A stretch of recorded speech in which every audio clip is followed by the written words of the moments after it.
آله وأصحابه ومن استنى بسنة إلى يوم الدين. All praise is due to Allah. May Allah's peace and blessings be on His last Prophet Muhammad sallallahu alaihi wasallam, and on all those who follow the path of righteousness until the last day.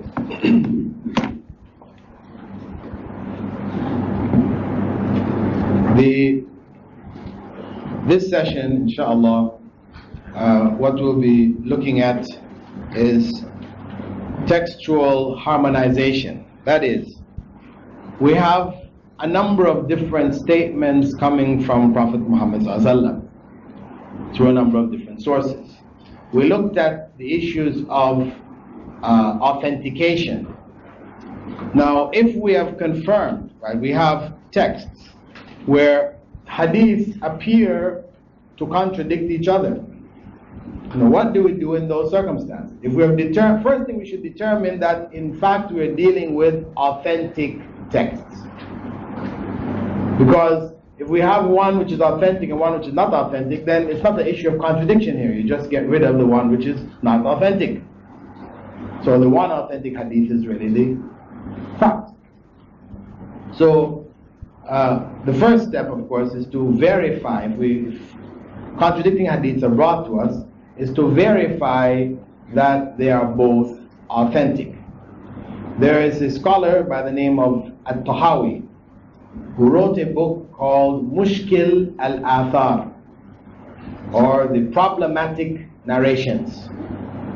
And this is what he did. He gathered all of the hadiths which were apparently contradicting each other and gave explanations as to why, etc., etc., clarifying what was the case, where it was a case of a weak hadith, or it was a case of general and specific, or whatever. He clarified or harmonized the hadiths. Now, the basic principle to be followed is that we try to unify the texts. That is, that we try to work with both texts rather than to cancel one and only work with the other. As a basic principle, the first step should be what is called jama', bringing the two texts together, meaning to find a way of applying both without canceling one or the other. And what we do, the process, once we combine the text, actually, this is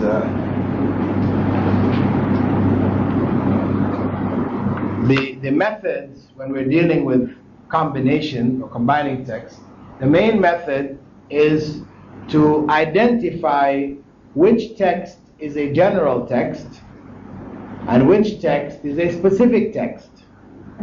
Meaning, one text makes a general ruling and the other one speaks about a specific circumstance.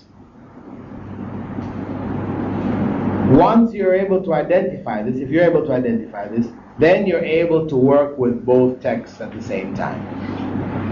For example, Prophet Muhammad ﷺ had forbade for anybody to make prayers after Salatul Fajr until sunrise, and after Salatul Asr until sunset. Right? At the same time, he also said, إِذَا دَخَلَ أَحَدُكُمُ الْمَسَاجِدِ, if any of you goes into a mosque, فَلَا يَجْلِسْ حَتَّى يُصَلِّ رَكْعَتَيْنِ, he should not sit down until he has prayed 2 units of prayer. So now, what do we do in a circumstance like this? One hadith says, if you go in the mosque, which means anytime, if you go in the mosque, then you should pray before you sit down.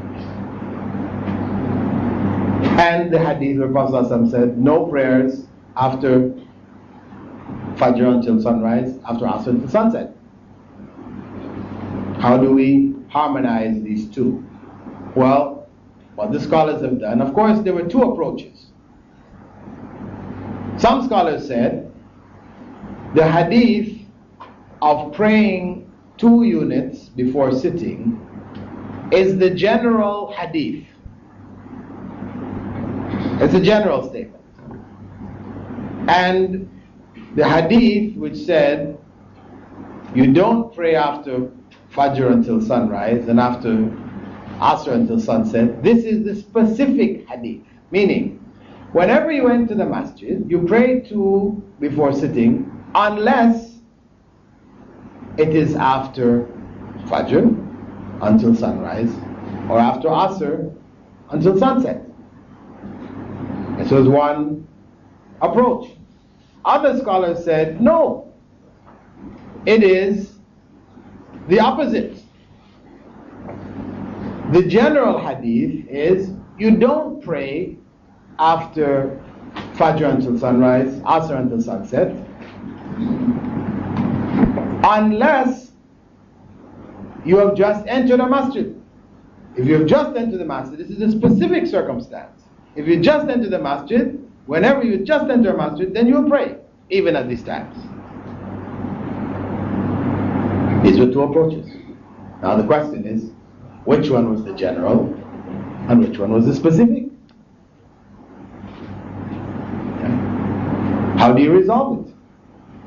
Because it is possible to look at these hadiths in both these ways. What did Allah say? وَإِن تَنَازَعْتُمْ فِي شَيْءٍ فَرُدُّوهُ إِلَى اللَّهِ وَرَسُولِهِ. If you have a dispute, a disagreement about something, as in this case, what do? We take it back to Allah and His Messenger. So we now go back to the Quran and the Sunnah to find out what is the solution for this. And we find Aisha reporting that on one occasion, after Asr, Prophet Muhammad ﷺ prayed 2 rak'ah. And she asked him, what are these 2 rak'ah? You told us not to pray after Asr. And he said, these were the 2 sunnahs for Dhuhr, which was to be done after Dhuhr. However, a delegation came to see me and we got busy. I was not able to make the 2, so I'm making them now. So we see that if you have missed a prayer, you can do it at that time, meaning that this is a prayer which has been specified. Not a compulsory prayer now, still recommended, but it has a specific instruction regarding it. It has been recommended. Such a prayer can be done then. Furthermore, there is an authentic narration that after Fajr, a man got up to pray. The Prophet ﷺ asked him, what are you doing? And he said, these were the 2 sunnahs of Fajr which I missed. And he let him go ahead. So again, confirmation that where there was a specific purpose or a specific instruction with regards to those prayers, these prayers may be prayed even after Fajr and after Asr. This was the confirmation, this was the support. So the Sunnah then goes and clarifies for us, which one is the general and which one is the specific. Right? Now there's another hadith in which Prophet ﷺ had forbidden prayer at the time of the rising of the sun and at the time of the setting of the sun, and when the sun is in the middle of the sky or in the middle of its movement through the sky. These times. Now the Sahaba said, Prophet ﷺ forbade us from prayer at these times, and he even forbade us from burying our dead at these times. So now, what if we come in for prayer to the masjid, and it's the time of the rising or the setting of the sun, or it's in the median? What do we do? Do we take this again to be a general statement, and we still apply our 2 rak'ah? No. We don't in this case. Because the companions clarified that they were not even permitted to bury the dead at that time. It means this is a major prohibition. Not like the other one. This was a major prohibition, that we should not do so. Therefore, to begin a prayer at that time, at the time of the setting, is not permissible. Not permissible. Furthermore, we have authentic narration from the Prophet ﷺ that he said, if you can catch a rak'ah before the rising, right? In other words, you got up late and you have enough time to be able to catch 1 unit of prayer before the rising, you can do so. Go ahead. It means that your second unit is being prayed when? While the sun is rising. So it's clarified in that narration that you are not permitted to begin a prayer at that time. But if you have already begun a prayer and the rising takes place or the setting takes place, then that doesn't affect your prayer. This is the point. So whenever we're going to analyze hadiths, when they come together, we have to bring all of the different hadiths on the topic as they give us direction and clarification as to whether certain hadiths are general, certain ones are specific, how we can work with both hadiths together. Because once we harmonize them in this way, between the general and the specific, it means we're going to apply both hadiths.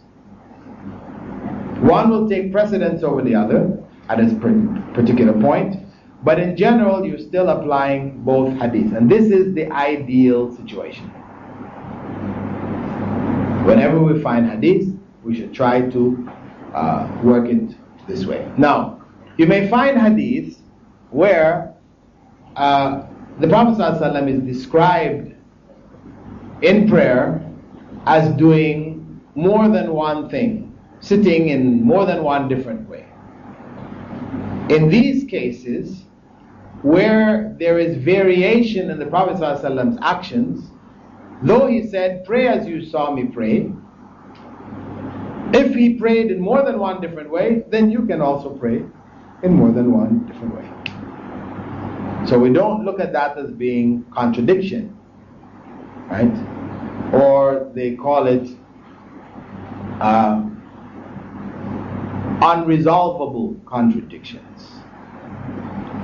But instead, these are variational contradictions, where there are a variety of different things which Prophet ﷺ did, and you may choose to do any one of them, and they don't act against each other.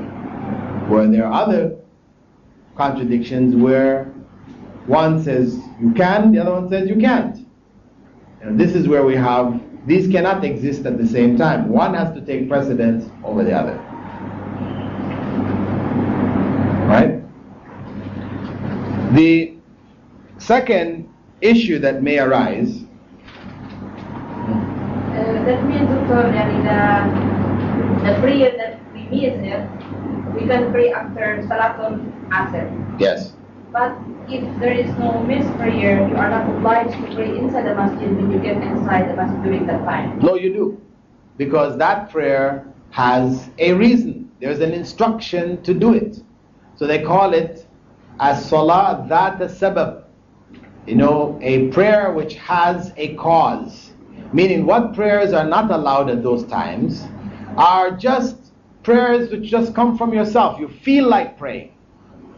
No special reason, no special instruction to pray, but you just feel what they call, just a general, voluntary prayer that you're doing from yourself, which has not been prescribed, recommended, or anything. You're just coming from yourself, like to feel like praying, and you pray. That prayer, that type of prayer, is not permitted at that time. But where there is a cause, there is a specific instruction from the Sunnah to do this prayer, there's reward in it, etc., etc., then you can do it at those times. That is the time between the prayer and the rising, and the prayer and the setting, but not at the time of the rising, at the time of the setting. Those we're not allowed to do unless we are making up, for example, a fard prayer where we are able to catch at least one rak'ah before the rising begins, then our setting begins. The other approach for harmonizing the hadith text will be also when we have a statement, well, we have what they call a hadith, which is a hadith qawli, where there's a statement of the Prophet ﷺ, and a hadith fi'li, where there's an action of the Prophet ﷺ. He said one thing and he did something else, and they seem to contradict each other. What do we do under these circumstances? How do we resolve it? The general principle that the scholars have agreed upon, the majority anyway, is that the statements of the Prophet ﷺ take precedence over his actions. The statements, the instructions, take precedence over the actions. Why? Why not the other way? Because of the fact that the action of the Prophet ﷺ may be something unique to himself. It may be something unique to himself. For example, he forbade wisal, which is a 24-hour fast. He forbade it. Wisal. But he himself did it. But he did it. But you can find narrations where he clarified, saying, don't do it because Allah sustains me. Allah provided him sustenance where other people would not find.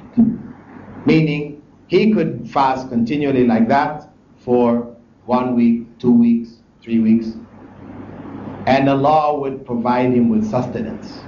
Miraculously, obviously.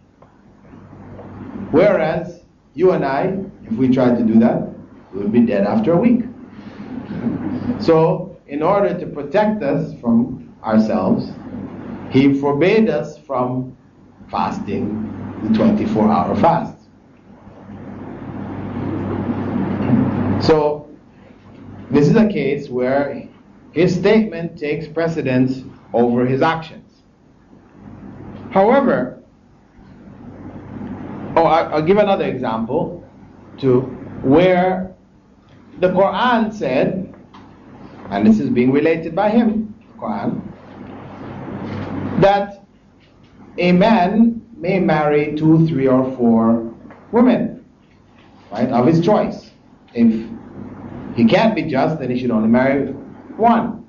But Prophet Muhammad ﷺ was married to 9 at a time. Again, that was something special for him. We know it was special for him because those companions who accepted Islam in Medina, who had more than 4 wives, he told them, choose 4 and divorce the rest. Choose 4 and divorce the rest. So, this is something special for him. And there are a number of other things of this nature. At the same time, there could be between his statement and his action a clarification that a prohibition or a command was not meant to be taken as a command, but as a recommendation, not as a prohibition, but again, as something better not done.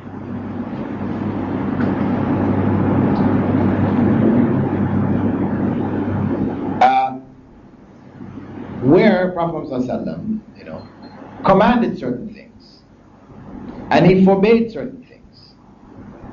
In language, a command may mean compulsory, something compulsory, you must do it. Or it may mean it's good for you to do it, recommended. Right? In the language, in Arabic language or in other languages, the basic understanding of a command is that it is in fact compulsory. That is the foundation for commands, that they are compulsory. If we don't accept that, and there are some people who argue, no, the foundation for commands is that it's something recommended.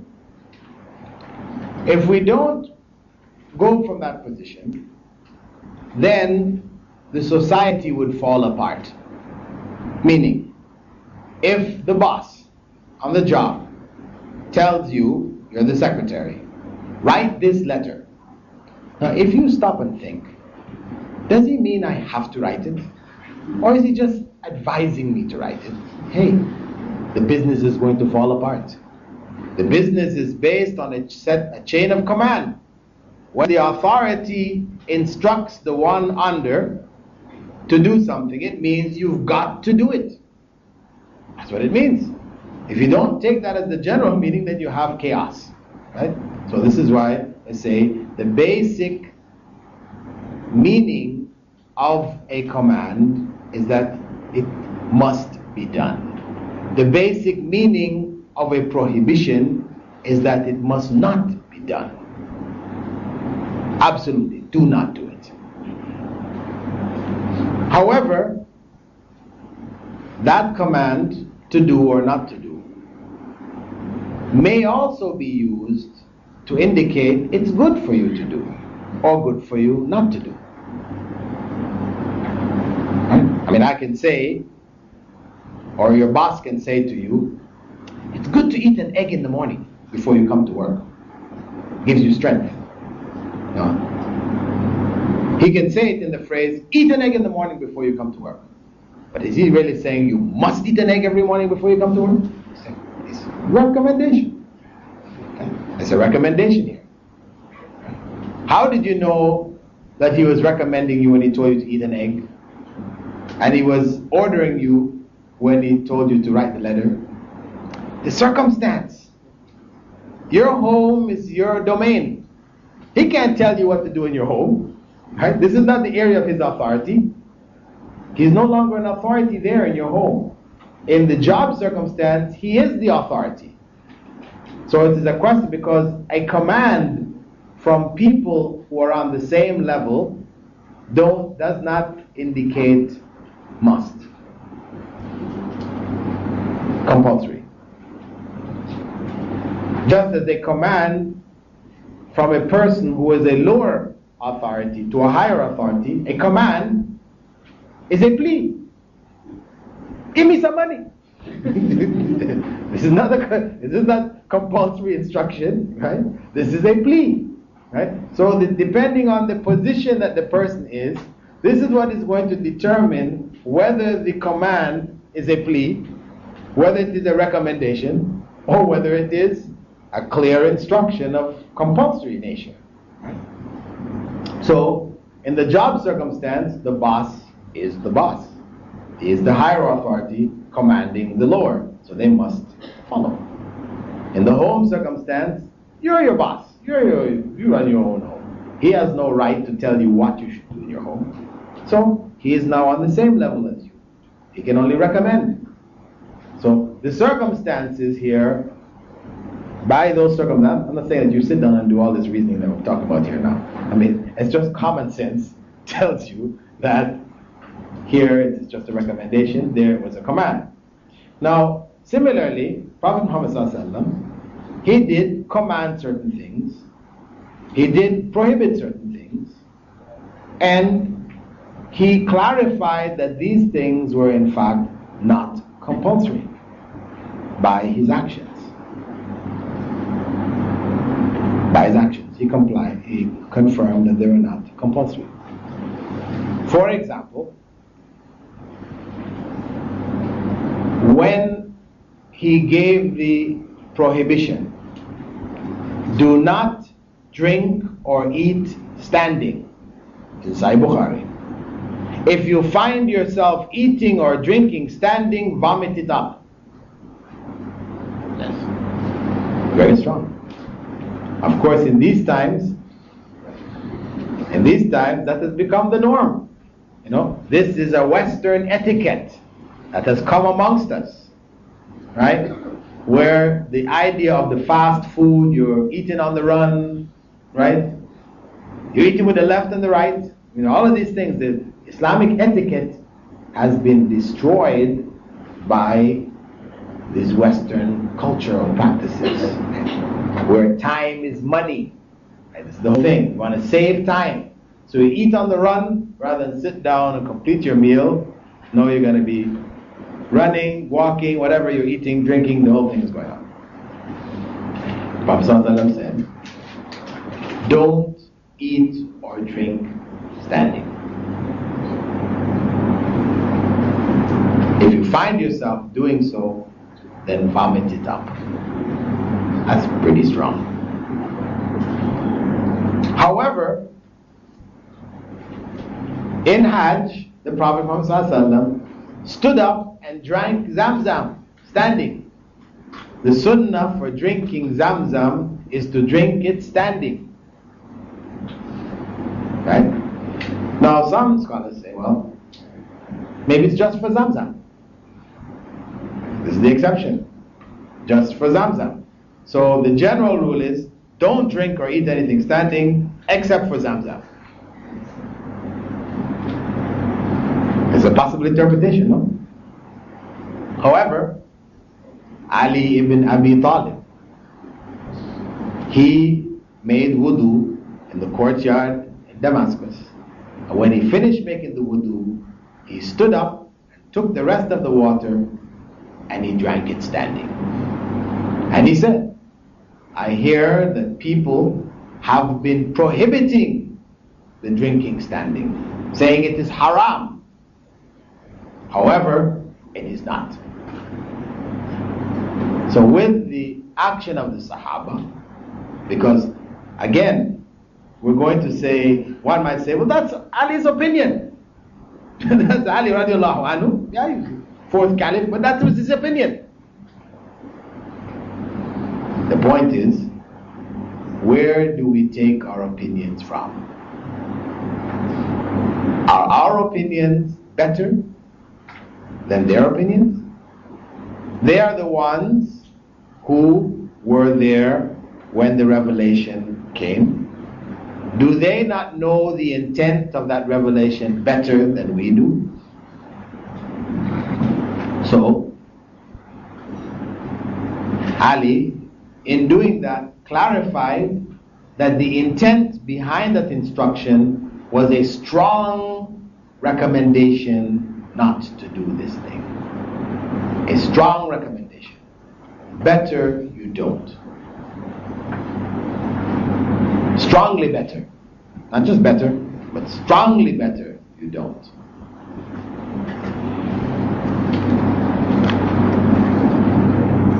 We also find another practice of the Prophet Muhammad ﷺ in which he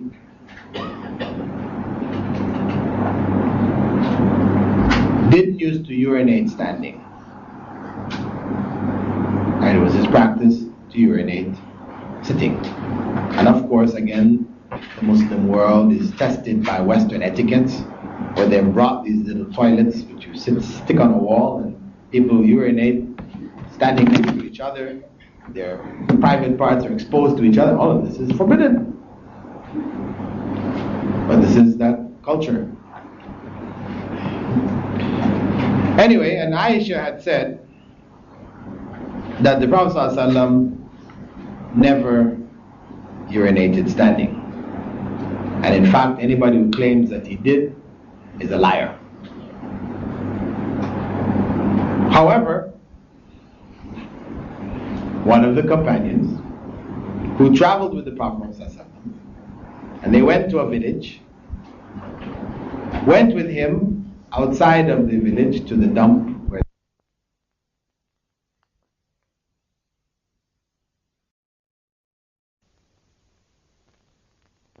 companions who traveled with the Prophet ﷺ, and they went to a village, went with him outside of the village to the dump where the people would dump their refuse, and he stood up and urinated standing there.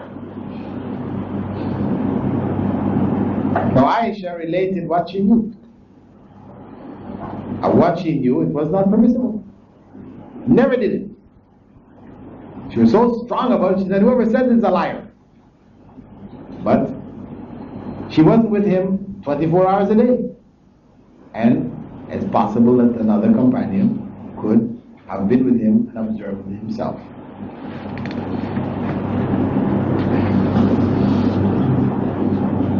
Now, the next step is one of tarjih. That was what I rubbed off the board.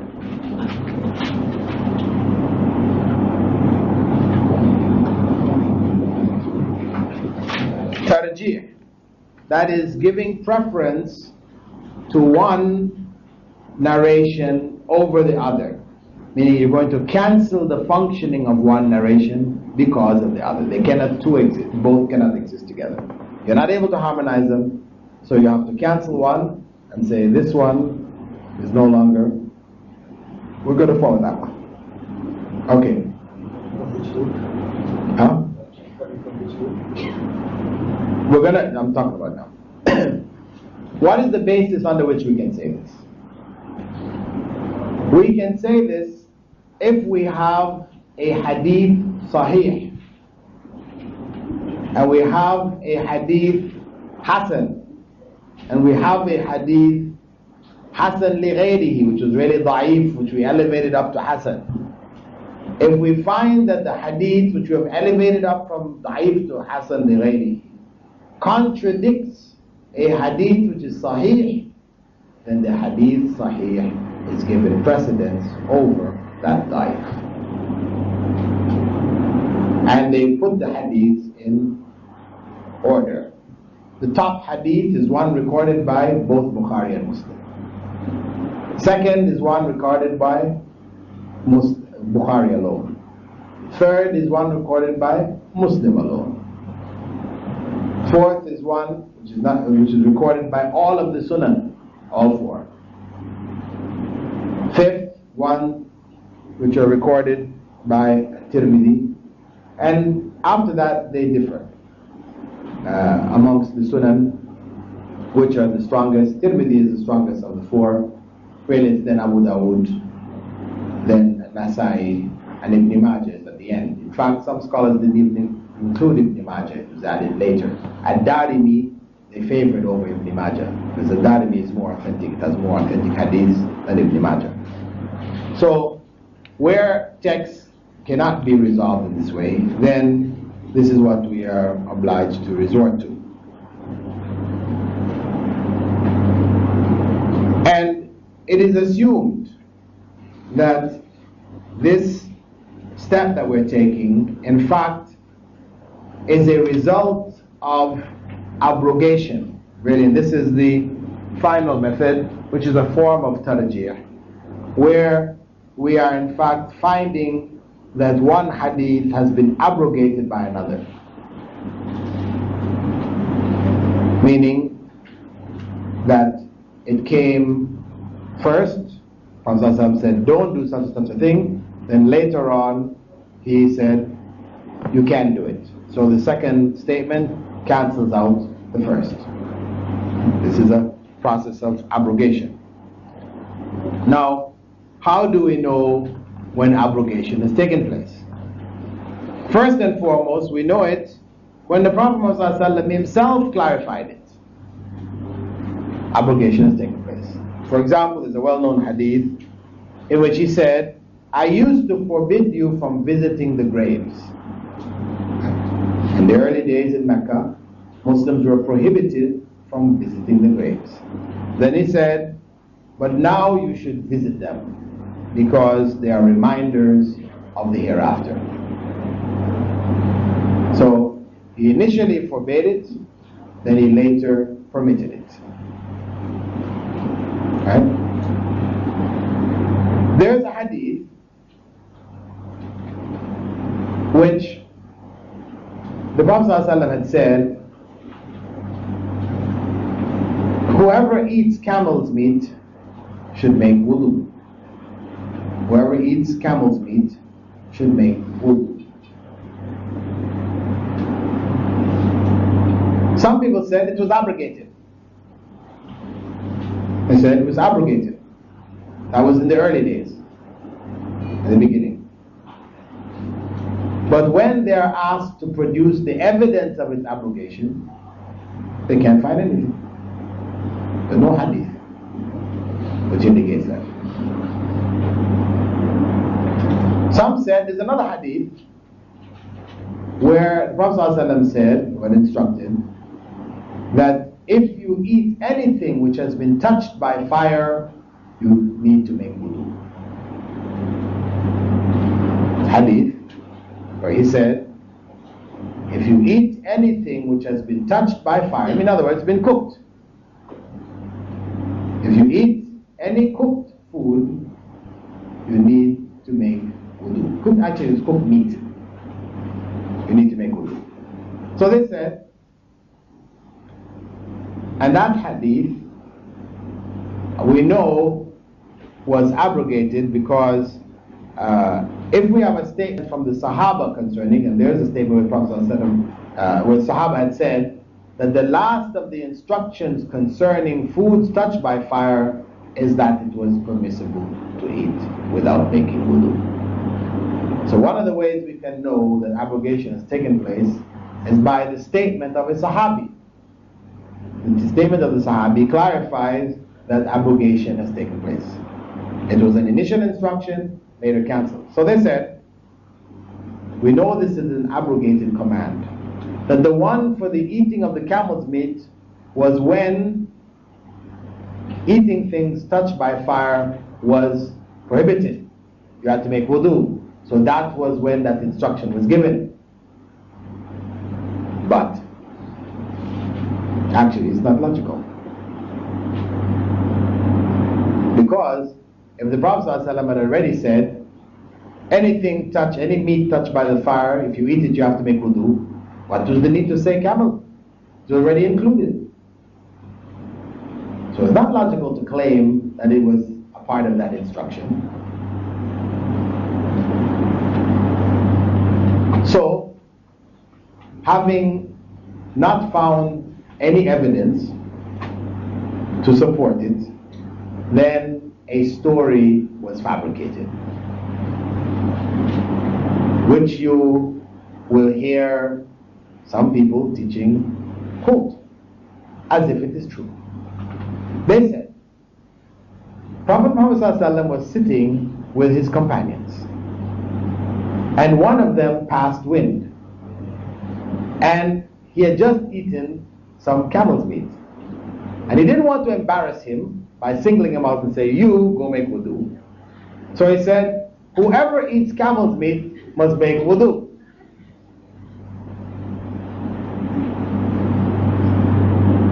This is a fabrication.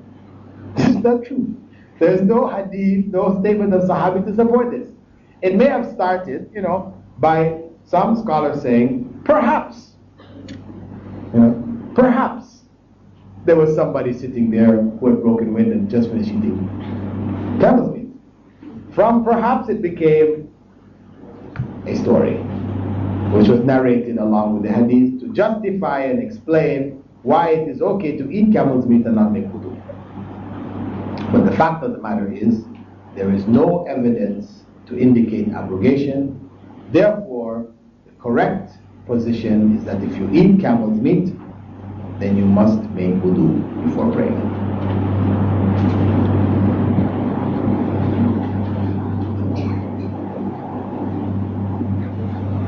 The third method, as I said, the first method is the Prophet ﷺ informing us himself that such a thing has been abrogated.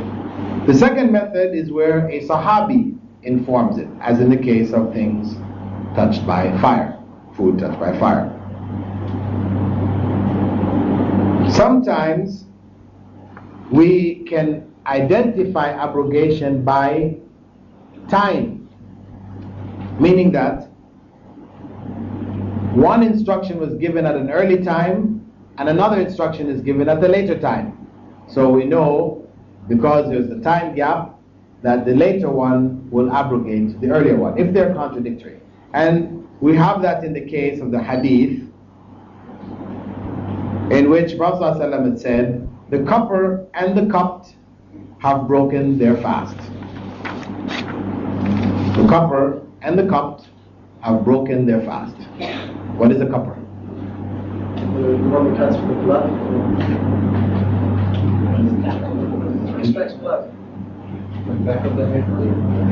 Yes. Okay. Cupping is a practice of bloodletting. Bloodletting, right? In some societies, they get leeches to do the job. Right? They get a leech, grow them, big ones, and then they put it on you, suck the blood until it gets full and it drops off, and then the job is done that way. Right? It was the practice, no leeches around in Arabia. So the practice in Arabia was that they would place a cup-like instrument on some part of the body, right? And they would remove the air from inside of it. There are different ways. Some of them burnt some material which uses up the air, so it creates a vacuum. Some of them by sucking on it and some would aid the process by using a razor, something sharp, and making little cuts in the skin just to break the surface of the skin so the blood can come out more easily. When it's full, then they take away these cups. Anyway, initially Prophet ﷺ had said that the cupper and the cupped have broken their fast. Both the one who had it done and the one who did it broke their fast. However, Ibn Abbas reported that the Prophet ﷺ was cupped while fasting in a state of ihram. He was in a state of ihram, fasting. We know that happened when? At the end of his life. Right. So this was after the time of the conquest of Mecca. It's the last year farewell pilgrimage. Prophet ﷺ did it. So we know that was the last instruction or last act. So therefore it's looked at as abrogating the earlier. The other way in which abrogation may be identified is if there is an ijma' among the Sahaba, right? Ijma' amongst the Sahaba, that can indicate also abrogation. Where the Prophet ﷺ gave some instruction and the Sahaba unanimously did not apply that instruction. For example, Prophet ﷺ had said, hadith found in Sunan Abi Dawud, authentic, whoever takes intoxicants, whip him each time he's caught. But on the fourth occasion, kill him, execute him.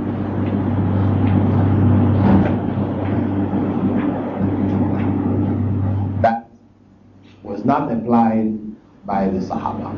After the death of Prophet ﷺ, unanimously, they didn't apply it. There were people caught drinking time and time again, and it was not recorded that they, and the righteous caliphs, had anyone executed for drinking alcohol, for intoxication.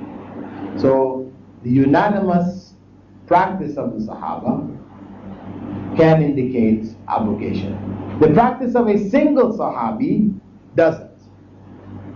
But where it is unanimous among the Sahaba, then that may indicate abrogation. Okay? So these represent the basic methods of dealing with the rulings in the texts themselves. When texts contradict, the first step is to confirm that they're both authentic. The second step is to try to harmonize them, bring them together by making one general, the other one specific, or by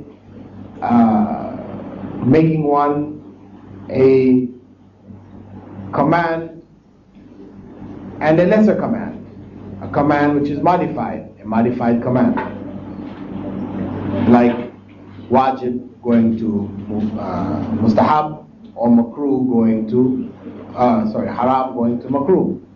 Modification, clarification. If there in general is a statement and an action, then the general rule is that statements take precedence over actions, unless there are other supportive factors, explanations of the Sahaba, etc., etc., which clarify the intent. If none of this is possible, then we go to tarjih, that is, giving precedence to one hadith over another based on the strength of the hadith itself, the strength of its chain of narration. Those which are most authentic take precedence over those who are less authentic. And then the last step we have is abrogation, where we try to find evidence indicating that the ruling of a particular hadith has been cancelled. Okay? Inshallah. Tomorrow we will deal with the process of authentication, and we'll also deal with the hadith ahad. And this is a very important topic, hadith ahad, where people say commonly that you cannot use hadith ahad in aqidah. We'll look into why they will say that a hadith which may be authentic, fully authentic, however, it is classified as ahad, and they say we can use it in our laws, in laws of economics or whatever other kind of laws, but we cannot use it in issues or to establish points of aqidah. Okay, we'll just go on over now to the questions. We have a bunch of questions here, some left over from yesterday, and inshallah, we will try, at least in the last session, to finish off all of your questions. Having done wudu, suppose one is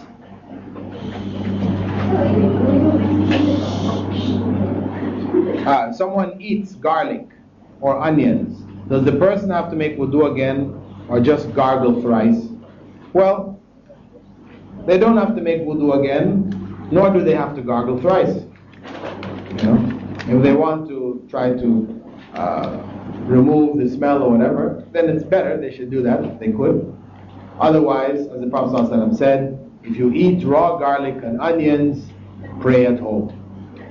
Don't go to the masjid.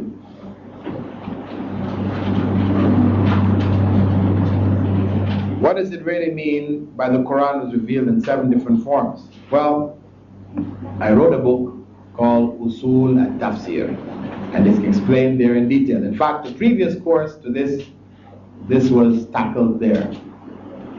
But just quickly to say that the Quran was revealed in accordance with the 7 major dialects of the Arabs of Arabia, which was part of its miraculous character. So no one could claim that it wasn't revealed in their dialect, and that's why they couldn't imitate it. How far are we supposed to deal in destiny? We'll have to save that one for the end. Isn't the cupping incident of the Prophet ﷺ to be taken as a qawl and fi'l. Why not? Well, the point is that if the Prophet ﷺ does something and he does it openly, then the basic principle is that we can take guidance from his actions. Where it is something which could be special to himself, then there will be some kind of supportive statement or explanation of the Sahaba, whatever, to clarify that it is unique to himself.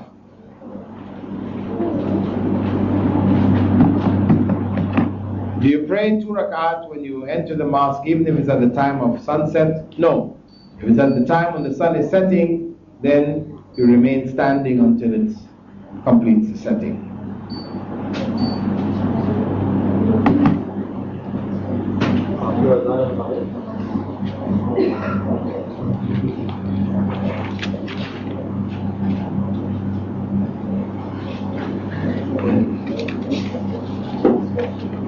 Different scholars give different religious verdicts and proofs to support their ideas or their views.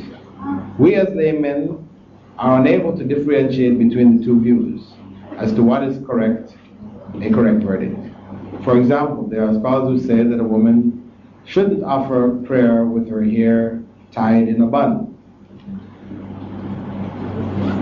because all to them it gives the form of the hump of a camel. Well, actually, there is a hadith where the Prophet ﷺ said,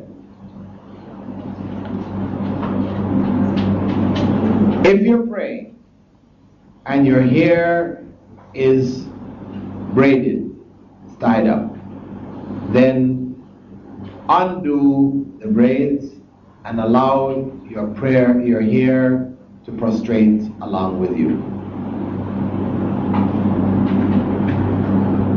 However, this hadith is specific for men. It is specific for men. You said that when it's generally said it's for all sexes, and yeah, right. So yeah, there's a general principle here. We said before that whenever when the Prophet ﷺ said something, that we take it to be for both men and women. But why are we going to say this is specific now for men and not women? Why? Because women are obliged to wear khimar, which stops their hair from prostrating along with them. So it's clear that the hadith is specific for men. Now the issue of the hump on the camel, right? If their hair is in a bun at the back of their head, I mean, this is not resembling the hump of a camel. What it's talking about is the hair which is piled up on top, which becomes, sticking up. This is something which is talked about by the Prophet ﷺ in the times to come, that the women will have their hair like this, what was known as a hairstyle called the beehive, way back in the 60s or whatever, that is not an acceptable hairstyle for Muslim women. Otherwise, just tying your hair in the back of your head, there's nothing wrong with it. A woman should cover her head while eating. I do not remember the reason they gave. There is no evidence for this. A woman should go to her husband whenever he calls, regardless if she is, whether she is fixed, I don't know, a reason given, otherwise the angel would curse her. This is true. This is a clear instruction from the Prophet ﷺ. Even if she's at the oven, her husband calls her, she should comply. Is that hadith about being on the camel, Sahih? How we've done a decaf, even... I don't know about the camel. I just know about said at the oven. On listening to a tape to help me with this class, I came across the following points that were not included in my notes. Perhaps I missed them. Please confirm the accuracy. Mursal hadith is the strongest type of weak hadith. but cannot be used as evidence alone. But it depends on whose mursal it is. Right? The mursal of the Sahaba, we said, is considered sahih. The mursal of the tabi'een, if it is a mursal from a tabi'i who was known only to narrate from the Sahaba, like Sa'id ibn al-Musayyib, then it is accepted also as authentic. However, if it is not among those, then yes, that would be stronger as supportive evidence, a weak hadith, but supportive evidence, because the tabi'een, if they are among the major tabi'een, known reliable scholars, then their mursal hadith will be considered stronger than other hadiths which are weak due to breaks in their chain, etc.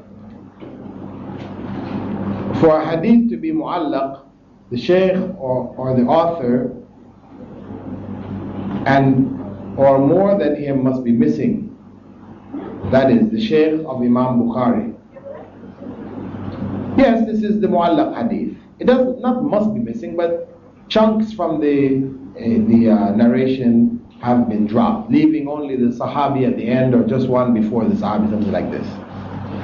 For a hadith to be mu'adal, the two people missing from the chain must be consecutive. Yeah, two together. That's correct. Therefore, if the shaykh or the author and the next person in the sanad is missing, this will be called a mu'adal hadith. Well,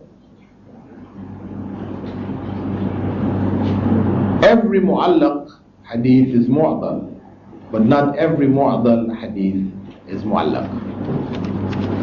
In the tape, the shaykh also made a distinction between da'if and da'if jiddan. Please explain the implication for a simple example. He said, if an obscure person has only one known student, the hadith is classified as da'if. But if he has two or more students, then the hadith is da'if jiddan.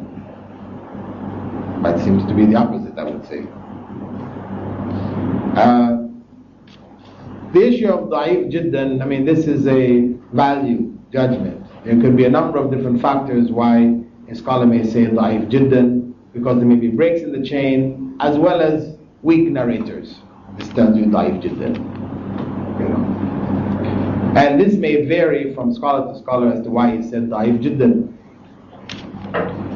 He also said that for a hadith to be classified as hasan, the four conditions of continuity of chain, adala, not shadh, la illa must be met.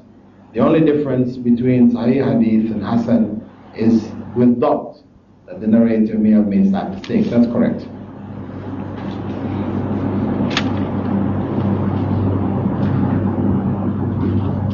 This is contrary to my notes, maybe my mistake. He also mentions that with regards to adala, a narrator who lies with regards to worldly affairs, his hadith are also classified as weak. Well, I didn't make any distinction between worldly affairs or hadith. You know, if he's a liar, a known liar, then he's weak. Whether it's about worldly affairs, if he was known to be a liar, he's known to have lied. They didn't specify that it is specifically in regards to hadith, meaning if he lies about other things, he's okay, but if he we'll accept him for hadith. No. The term musnad also was mentioned several times as having two meanings, being a collection of hadith categorized by the companions narrating it. Please clarify the second meaning. Well, musnad also means something attributed back to the Prophet Muhammad, that it has a complete isnad. It's being used in two ways.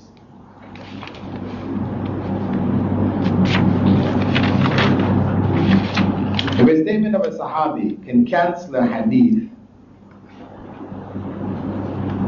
لغيري, then what is the explanation for statements of Ibn Abbas in which, when he was asked about women covering the face, he covered